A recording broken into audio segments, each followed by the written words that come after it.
Thank you for joining us. Dominic Raab has issued a correction, a clarification that he's saying that people have every right and he respects anyone who chooses to take the knee. How sufficient is that? Well, given this will have offended many people and shows the Foreign Secretary doesn't really have a grasp of key issue, key global movement, I think people may want a little bit more.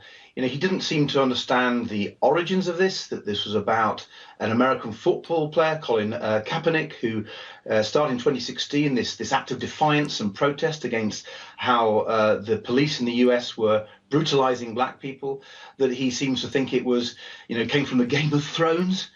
And he didn't understand the meaning. He thinks it was subjugation when it was about defiance and protest.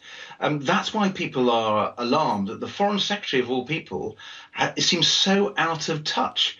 So, and I'm glad there's been a sort of apology, but I think he's going to have to go further because people are deeply worried about someone in charge of the aid budget doesn't seem to understand the depth of feeling about racism in our society. How then does he put this right? Well, I think a fulsome apology.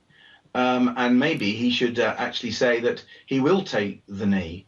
This is a global protest movement.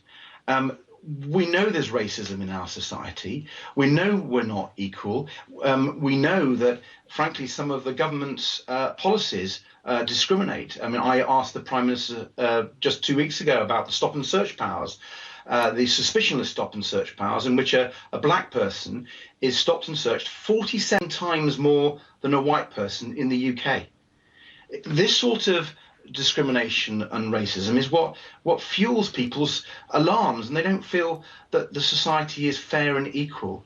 And for the Foreign Secretary to be so out of touch and not realise how much this matters to people, I think will alarm a lot of your viewers and a lot of people in the British public.